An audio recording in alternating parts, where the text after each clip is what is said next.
Hello, എല്ലാവർക്കും എൻ്റെ പുതിയ ചാനലിലേക്ക് സ്വാഗതം. ഇന്ന് നമുക്ക് സൂപ്പർ ടേസ്റ്റിയായ പാവക്ക കറി ആയാലോ. അതിനായി ഒരു ചട്ടിയിലേക്ക് പാവക്ക അരിഞ്ഞതും അതിലേക്ക് ഒരു കപ്പ് വെള്ളവും ചേർക്കാം. പാവക്ക നന്നായി തിളച്ച് വന്നിട്ടുണ്ട്. പാവക്കയിലെ വെള്ളം മാറ്റി ഒരു കുക്കറിലേക്കും ഇട്ട് കൊടുക്കാം. അതിലേക്ക് അരിഞ്ഞു വെച്ച തക്കാളിയും പച്ചമുളകും ഇട്ട് കൊടുത്തിട്ട് ശേഷം കുറച്ച് ഉപ്പും അതുപോലെ തന്നെ കുറച്ച് മഞ്ഞൾപ്പൊടിയും കുറച്ച് മുളകും പൊടിയും ആവശ്യത്തിന് വെള്ളവും ചേർത്ത് അടച്ചു വെക്കാം. കുറച്ച് പുളിങ്ങ വെള്ളത്തിലിട്ട് പുതിരാൻ വെക്കാം. ഒരു ജാറിലേക്ക് തേങ്ങ ചിരകിയത് ഇടാം. അതിലേക്ക് 4 കൊച്ചുള്ളിയും കുറച്ച് പെരുംജീരകവും ഇത്രയും ഇട്ട് കൊടുത്ത് കുറച്ച് വെള്ളവും ഒഴിച്ച് ഒന്നരക്കാം. കുക്കർ തുറന്ന് കുറച്ച് മല്ലിപ്പൊടിയും പുളിവെള്ളവും ചേർത്ത് ഒന്ന് തിളപ്പിക്കാം.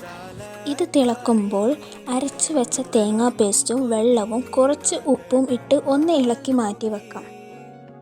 ഇനി ഒരു ചട്ടിയിൽ എണ്ണ ചേർത്ത് കൊടുക്കാം. അതിലേക്ക് അരിഞ്ഞു വെച്ച ചെറിയ ഉള്ളിയും ഇട്ട് ഒന്ന് ലൈറ്റായിട്ട് ഒന്ന് ഇളക്കി കൊടുക്കാം.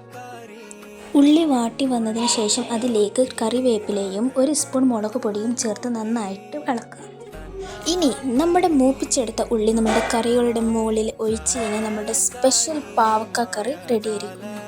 എല്ലാവരും ട്രൈ ചെയ്തൊക്കെ ഫീഡ്ബാക്ക് കമൻറ്റിലൂടെ അറിയിക്കുക. ബൈ.